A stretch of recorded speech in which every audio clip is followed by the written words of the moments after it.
Well, it's been a wet and wild and windy week in London here in the United Kingdom, but we don't worry about that right now because it's time for another episode of David Icke, the Dot Connector. And without any further ado, let's welcome David Icke. Welcome. Cheers, Rich. Now, do you know what we've not gotten into in the Dot Connecting programmes, which I found incredibly fascinating and really engaging? We've not gotten into your latest book. And people think this is a shameless plug. It isn't, because I want to talk about it. This is David Icke, his latest book, and this is The Perception Deception. Now, David, this is nearly 1,000 pages and dozens of chapters. You've said to me that it's the culmination of a life investigating the conspiracy and the elite and where we're all going. And there's a term that comes up constantly in the book among the chapters, and it's the term Archon. Yeah. What does that mean exactly, Archon? Well, first of all, I think I'm coming up to 62, and that is the best thing I've done in my life. Certainly the most important contribution, I think, to exposing the world as it really is, as opposed to the one that we're told to believe in. And that theme of Archon is fundamental to it, because on one level that's a reference book in the sense that it gives a detailed background of endless subjects, ancient and modern. But it's really a storybook. It's a storybook that has a beginning, a middle, and an end. And the end is where we are now and why we're here, because of what's gone before. And Archon is just a name, one name, that is among endless names given by different cultures all over the world to a parasitic, in its foundation state, a force without form, just energetic awareness, which has been manipulating human affairs for at least thousands of years and probably a lot longer.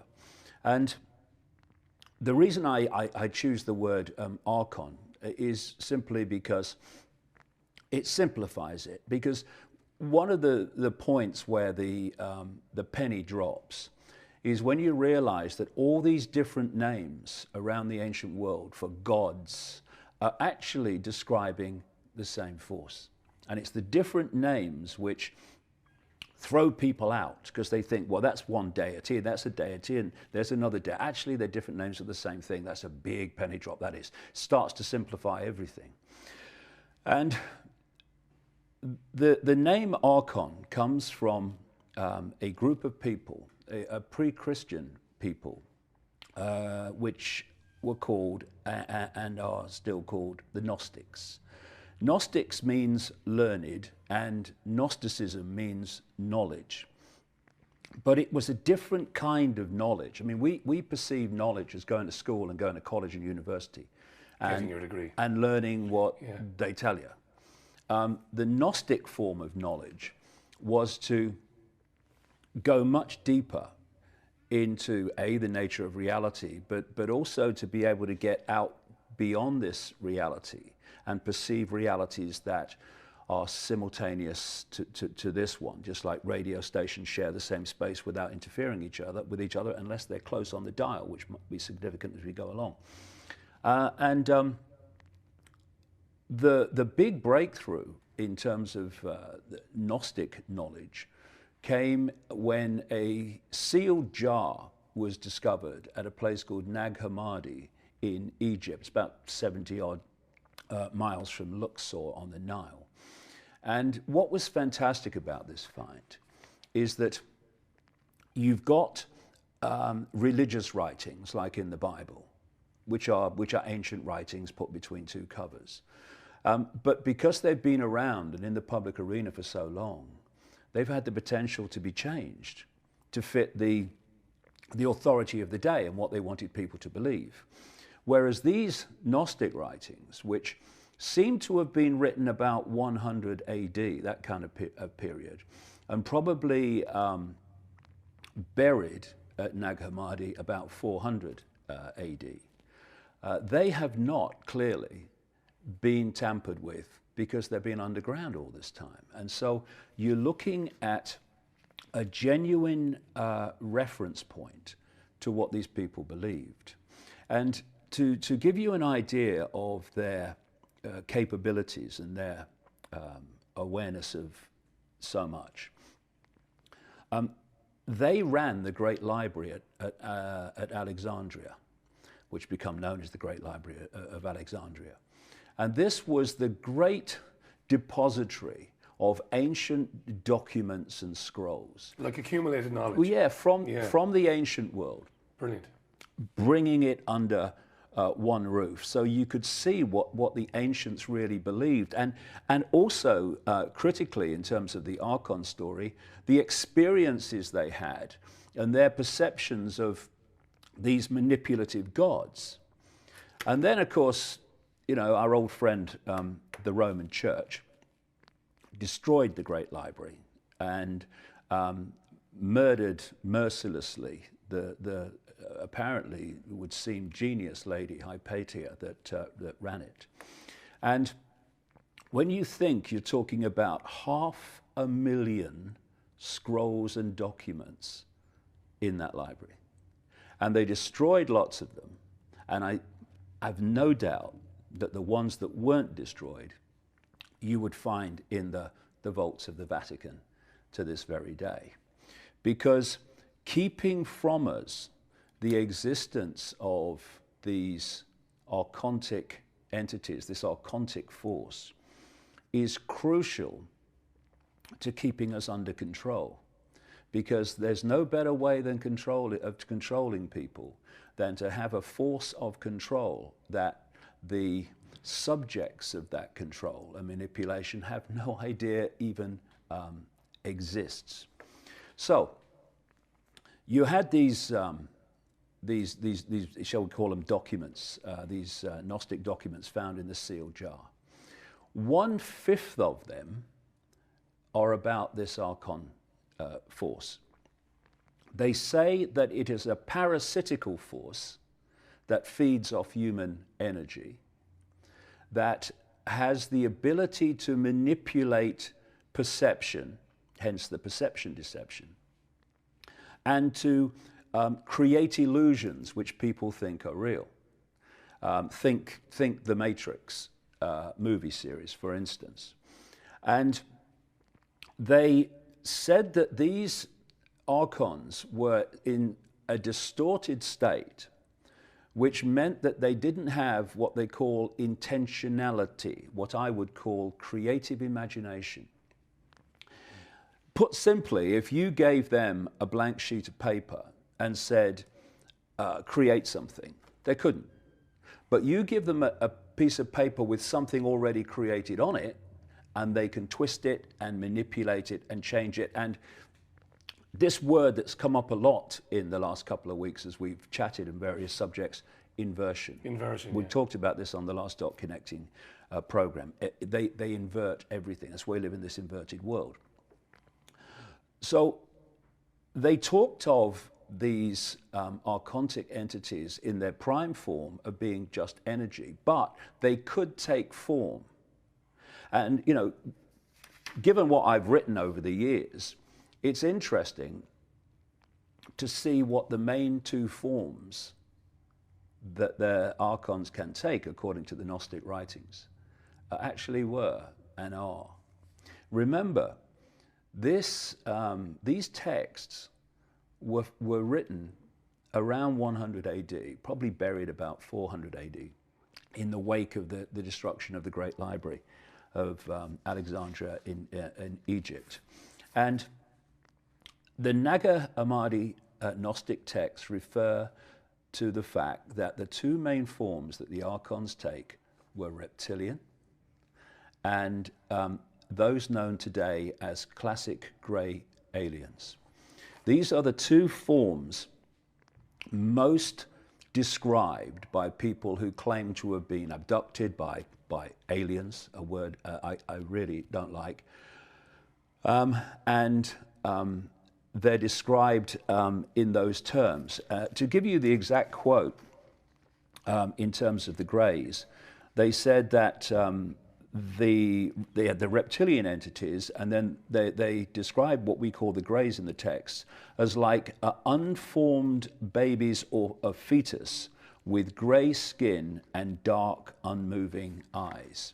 And if you look at a picture a mock-up picture of how people describe these seeing it now, so-called yeah. grey aliens, then what a great description. All that time ago, an unformed baby or fetus with grey skin and dark, unmoving eyes.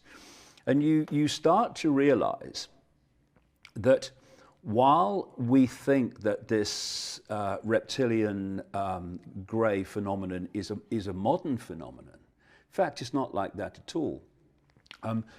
The archons of which they are an expression in form operate in a different frequency band to us. It's very close to this one, but it's not within the frequency band that we decode, which scientists call visible light. It's the only narrow band of frequency that we can actually perceive as the world we live in. And so what you're looking at is a force that from their band of frequency has been here all along. When humans were knocking rocks together in what we call the Stone Age and earlier, they were still in the state that they're in. They already had the technological knowledge, which is a big thing with these archons. They're obsessed with technology. Think transhumanism, by the way. And all along, they have been manipulating human society. So in this case, the Gnostics were describing them, in 100 AD. But you go back further, and they go under names like gnomes and elves and goblins, and in your country, little people. Little people, yeah. Yeah. Leprechauns, Because some of them are, especially the greys, are very small. Not all of them, but there is a type that's very small. And so what's been happening through what we call human history is this force has been manipulating human development.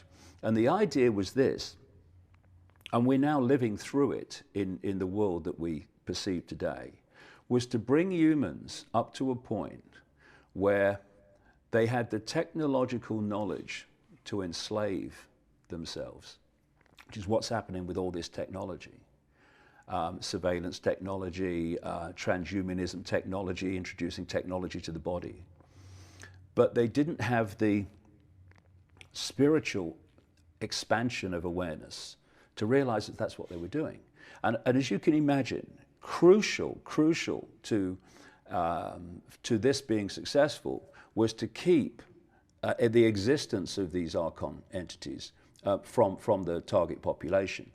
So if you look around the religions and around the ancient world, like I said, you can see this same force described in the same way, or called different names. So you have the jinn in Islamic belief, but not just Islamic belief in the Quran, but pre-Islamic belief. That's where it came from. And the jinn, the word jinn, comes from an Arabic root word meaning hidden, which is exactly what we're dealing with. Hidden because they're on if you like, a parallel reality, close to ours, but not close enough for us to see them unless they enter our frequency range, which is when people see grey, quote, aliens and reptilians and other forms. And the Christian belief talks about demons, demonic entities. And the shaman of Central America, they have names for them like the flyers. And all around the world you see different names, but they're describing the same thing. This force, this malevolent force that possesses the human form and manipulates collectively and individually our perception of reality. And the possession is something that goes as far back as you can go in known human history. And what is it? People talk about entities, like Christians talk about demons possessing the body. They don't possess the body. They connect with, because on the level they interact with us, they're electromagnetic fields in effect. They connect with us at our electromagnetic field level, what we call the auric field. And if they can connect powerfully enough they can feed perceptions, they can feed thoughts, and they can feed apparent awareness coming from the possessed person's own mind, so they think, so that they are, from the hidden, controlling the person's perception and therefore behavior. And like I say, possession is something that you find all over the world. And of course, even the Roman Church, Roman Catholic Church, has people who are official exorcists to remove demonic entities as they perceive them from people. What they're doing is removing them from that electromagnetic field, the auric field, which basically from which the body is projected as a hologram. So you talked this week to one of these exorcists at the Vatican. Was it Bruce? Father? No, not Bruce. Vince. Father Vince Lampert. Vince Lampert. Yeah. Yeah. So one of the questions that I found fascinating was what happens when you do an exorcism. So let's hear what he had to say, and then I'll take it further. Roll the VT, Simon. Once again, if somebody determined, or if I determine that an exorcism is called for, we would get permission from the local bishop, and then once the bishop has given permission, then I would proceed with the rite. I would select the location. I always like to remind people that exorcisms are performed in a sacred space, so they're not done in somebody's house, or, you know, I always laugh and say in an abandoned house on a dead-end street at midnight. So they're always done in a sacred space. There's a very strict protocol that's followed. The person that's possessed will be there, a family member, I will be there, and other priests and individuals that I will invite to come and to pray throughout the rite. And there is a ritual book that's utilized, so there are very specific prayers, scripture readings that are done, and then commands in the name of Jesus Christ to the demon to depart. So an exorcism really is a command given to a demon to depart from its possession of a human body, recognizing that human persons are created in the image and likeness of God, and therefore demons have no claim on them. That was Father Vince Lampert talking to the Richie Allen Show last Friday. Now, I know you've got quite a bit to say about that. Yeah. We'll take a very quick break. You are watching David Icke, Dot Connector, on The People's Voice. We'll be back in a couple of minutes.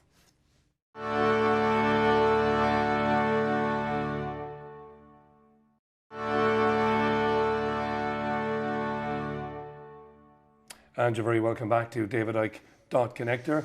Remember, if you've missed any previous episodes, go to our YouTube channel. It's youtube.com/the TPV channel. Now, we're talking a little bit today with David's new book, The Perception Deception. It's a terrific book, massive book, a life's work, as he said, and we're talking about archons. Now, just before the break, we saw Father Vince Lampert talking to me on the Richie Allen Show last week about how the Catholic Church goes about performing an exorcism. And it's very similar to what you've been describing in your books and in this book, in terms of pulling an entity out of somebody, an energy field, as you call it. Yeah. See, what confuses people, I think, is because they've got a religion to protect and follow, they have to put these things in religious terms. So you do an exorcism and you're a Roman Catholic priest, you call in the name of Jesus, and it was interesting what Vince said about he has people around praying. What is prayer? It's concentrated, focused thought. Concentrated thought and emotional states create different frequencies. Now, these archontic entities are of a very low frequency because of their state of being. Your state of being dictates the frequency. If you're open-hearted and loving and you're genuine, honest, straight, your state of being will generate a certain frequency in your energy field. If, like these archontic entities, you want to control and suppress and create suffering and feed off low vibrational human emotion, so you've got to create the circumstances that generates that, i.e. the world we live in, then you're going to be of a very low frequency, a very low vibrational frequency. And so if you are of that frequency type and you find yourself in a much higher frequency environment, you need to get out of there, because you can't stay there because it's incompatible to you. And so when the people are sitting around praying, their concentrated thought, and Jesus is not a person, it's the thought form. It's a way that people, just ask people, how do you symbolize love? And they'll say, well, a heart, or the sun coming up, or a candlelight, or all these different ways that love. Christians, genuine Christians, who actually try to live the Christian life as they perceive it should be, they perceive love as Jesus. So by the very fact that they're saying in the name of, what they're saying is the name of their version of love. Whatever their version of love is, if they are genuinely trying to invoke it, then they are generating a frequency akin to that. And that is a frequency which these archontic entities, this archontic energy, this archontic frequency cannot stay around in. And I would put it another way, without any mention of Jesus and without any invoking of this, that, the other, without any prayer as they would perceive prayer. Something that happened to me in Peru in 2012. One of the things to emphasize about this archontic force is it's a little boy in short trousers. People are terrified of demons. You have demonic entities. I have control over you. Oh, chill out, mate, will you? But when you see it, though, it is pretty. No, it is for those looking at it. It's pretty scary, is. But this is one of the great illusions, that these things have power over humans. They have power over humans that think they have power over humans. It's a self-fulfilling prophecy. And what Vince said in the interview there is, when he's doing these exorcisms, he commands that they leave. Well, you do, because you have more power than they do, and if you command it in the right way, with the right, again, energy, they have to get out of there. And what happened to me on a trip to Peru in 2012 was, we ended up at this place on this particular day at a time when it was very close to pitch darkness, and by the time it all happened, it was pitch darkness. And it was a place called the Gate of the Gods, and not that far from a place called Puno on Lake Titicaca. And what happened was, I was tired, and they were going over to this Gate of the Gods through the rest of the group was, and I was tired, so I was sat on this rock and minding my own business, waiting for him to come back. And this Gate of the Gods, and why it's called the Gate of the Gods, is these archontic entities in their various forms, reptilian grey or their pure energetic form, they were the gods of the ancient world in so many instances. They were the gods that they gave sacrifice to.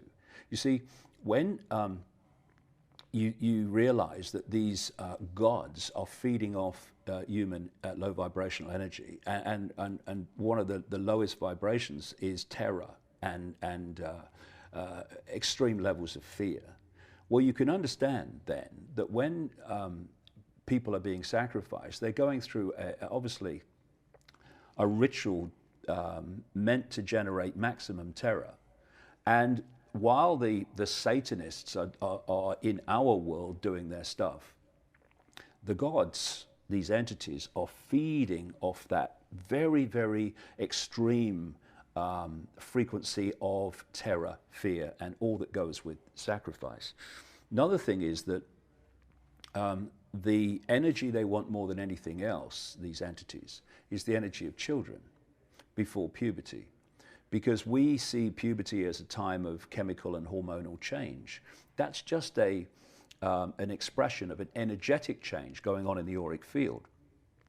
They want that energy before that change takes place. And this is why throughout history they've talked about sacrificing young virgins to the gods. Young virgins is just code for children. This is where the story of paedophilia comes in. Why is there increasingly clearly such a concentration of paedophiles in the so-called upper echelons of society. It's because they are people who are deeply, deeply possessed by these entities, so deeply possessed that when the sexual act with a child is going on, these possessing entities can draw the life force, this energy, prepubescent energy, from the child and feed off it. This is why it is. I mean, why is it that there is this incredible concentration of paedophiles in the upper echelons of so-called upper echelons of society? This is the reason. So that's not to excuse it, of course. I know you're not excusing it. No, it's very important that we say that, because somebody will say, "Oh, he's excusing it." You're not excusing it. I know that. Not in the least. I've spent the last 25 years exposing it. Yeah, exactly. But I'm just pointing out why it is. Yeah. So what happened in this situation in Peru is I'm sitting on this rock, and there's this Peruvian guide supposed to be, looking after him, but he was sitting there doing his emails on his phone, and suddenly I heard these screams from the Gate of the Gods, which is also known by some there as Devil's Gate. That's interesting enough, isn't it? Yeah. Somebody the Gate of the Gods and the Devil's Gate. Yeah, exactly. Yeah. And just very quickly, what it is, it's a sheer sheet of red rock with various enclaves cut out of it for the ritual to the gods. And talking to some of the locals after this incident, they were saying that if you don't come prepared to this place, you can go mad. Right? This is the legend. Coming prepared means you have to go there in a high vibrational state, because if you don't, and you're open to these entities getting into your energy field, then you do go mad. Because what happened was, I'm sitting on this rock and I'm hearing this like a screaming sound, and it's pitch black. And I said to this guy who's doing his email, I said, "Look, mate, is there any animals here? What's that noise?" And I heard it again and again. And so I got interested. I started walking towards the Gate of the Gods. And by the way, this is all captured in a DVD called Return to Peru. We ran it on the People's Voice over Christmas a few times. And I met an American guy from the group. He says, "Oh, David," he said, "don't go over there." He said, "It's horrible. The energy's horrible, evil." And he said, "Oh, so-and-so," mentioned a name, "he's having a real bad experience," right? So I said, "Well, I'm going then."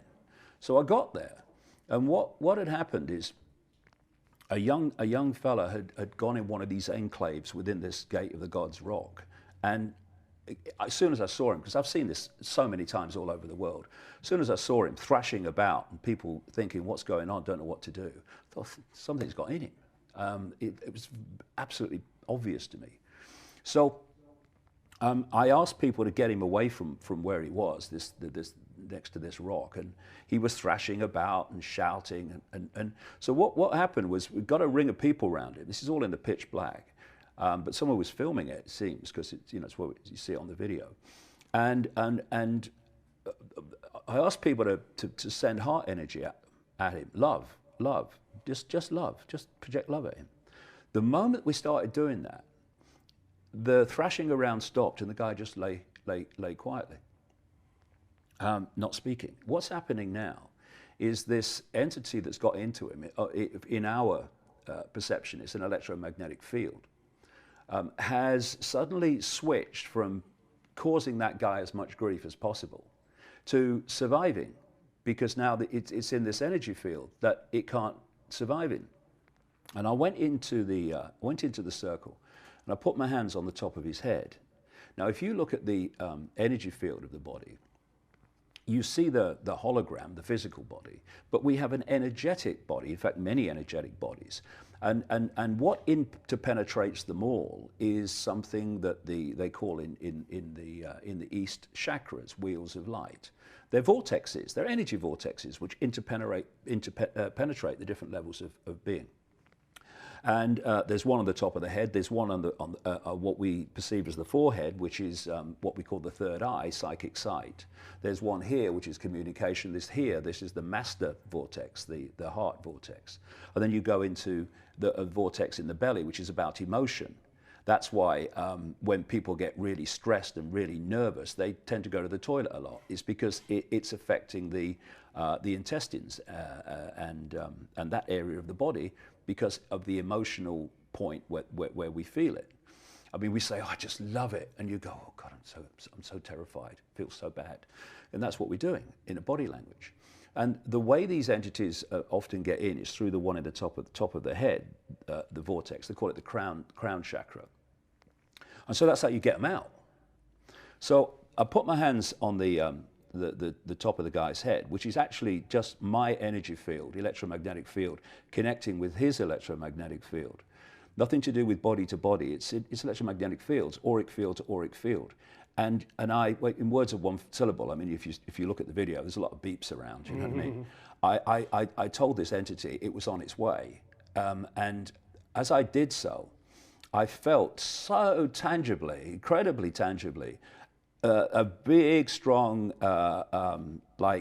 pins and needles in my hands. I'd connected with an electromagnetic field. And it got more and more powerful, and then I felt it go through me and out the top of my head. And not out, literally out the top of my head, through my crown vortex and out. And people, you know, there will testify to this, and I think you can see it on the film, certainly in the long version of it. The moment that happened, this fella became exactly himself again, as he had not been since it started. So if you look at what I've just said, and then you look at listen to what Vince said. Yeah. What Vince said, he's talking about it in Christian terms because he has to, because he's got a belief system. But actually, it's the same thing. You are creating an energetic field which is not compatible with the entity's frequency, and then you are commanding it to leave. And this process has been described all over the world in culture after culture. Now, if these entities connect with you really, really powerfully, then you can get to the extremes of Satanism, which is what? It's interacting with these entities. In fact, I've talked to Satanists all over the world, former Satanists, as they describe themselves, who are describing the rituals and the hierarchy of Satanism. And what they say is that the rituals are designed, I'll come to another reason for them in a second, but the rituals are designed so that the Satanists opens themselves consciously and on purpose to let these entities take them over. And the more powerful the entity is, the higher you are in the satanic hierarchy. It's based on the power of the, quote, demons that are possessing you. So in that way, you take the hierarchy, shall we say the archon hierarchy, in this parallel world.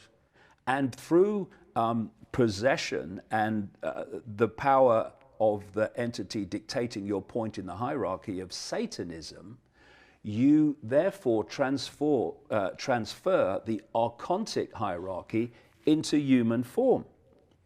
And so some of the most possessed of them, in other words, that their mental and what passes for their emotional processes are completely dictated by these entities.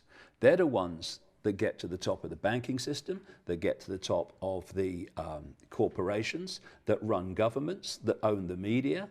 It's that hierarchy transported here. And this is you know, I talked about the heart chakra. The idea, the only way that you can behave as they behave, pepper bombing cities of civilians, and mass murder in world wars, and mass murder with pharmaceutical drugs, and cumulative mass murder with things like GM crops and geoengineering the planet and killing people. And it's all about death, because these archontic entities feed off death. Closing this heart chakra, which gives us compassion, which gives us integrity, which gives us caring, that is essential to close down, so that these possessed bloodlines that I'm talking about behave in the way that is the horrific way that we see. And I came across this quote from a Swiss clairvoyant called Anton Steiger. He's not talking about reptilian entities or any of this stuff. Or the greys or any of that Nothing. stuff. Yeah, yeah. He's telling his life story in this article. He's describing what has happened in his life and what he's seen.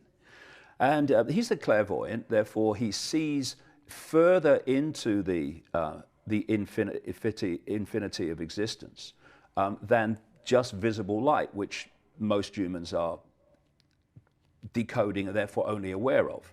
And this is what he said, Rich.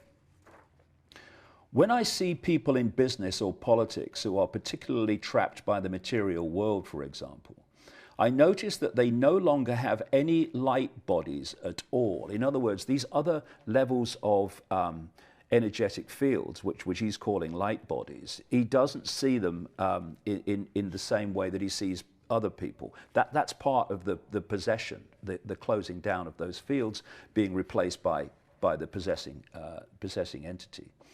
He says, in many of these people, the point of light at the heart chakra, which is otherwise always present with humans, is no longer visible to me, because these entities, as part of the possession, close that down.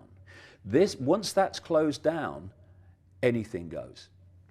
Abusing children, torturing children, causing mass death and destruction in wars, not a problem, because you have no emotional consequence for it. This would be just too much to bear if you were doing that with an open heart. You couldn't bear it. Imagine us trying to do it. You couldn't do it. Yeah. But they can do it because they don't have an emotional consequence, because that's closed down. He goes on. Instead of the heart chakra, I see something like a layer of shiny tar around them. This is the very low vibrational density of the energetic form of the possessing entity. Instead, I see something like a layer of shiny tar around them, in which a monstrous being in the shape of a lizard can be distinguished. When such people speak on television, for example, I see a crocodile shape manifesting itself around the person like a concave mirror. I don't see the light of their throat and forehead chakra.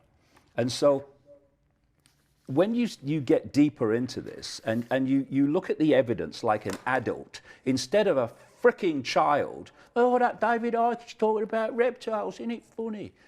When you're an adult, instead of a child, and you follow this evidence and background, you start to realize how this network of families and this network of secret societies can create the absolutely stunning levels of malevolence, suffering, and oppression that they do. That's why I say, forgive them, for they know not what they do. But the entities do. Brilliant stuff. We're going to take a very quick break, and when we come back, we'll have the final part of this week's David Icke Dot Connector. Back in a minute.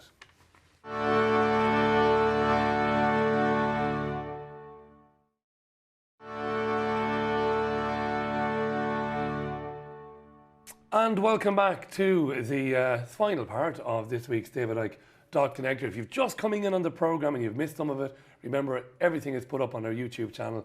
That is youtube.com/the TPV channel. And of course, you can find episodes on davidicke.com. We've been talking about archons and how some of the elite can do some of the horrible things they do and not feel the consequences of it, or not feel bad about it, or feel guilty about it. It's fascinating stuff this week. Well, I mentioned just there about how these bloodlines, which have been specifically bred as hybrids, so that there is an energetic hybrid field, part human, which is what we see when we decode with invisible light, and then part non-human, archon in its various forms. Because they have this hybrid nature, there is a much closer energetic frequency compatibility between the person who is a member of these hybrid bloodlines and the possessing entities. So they can possess these bloodlines far more powerfully and dictate their behavior and perceptions and lack of emotion, lack of heart, more powerfully, far more powerfully than they can the general population. And so, and I've used this analogy before, but I think it's simple and makes the point.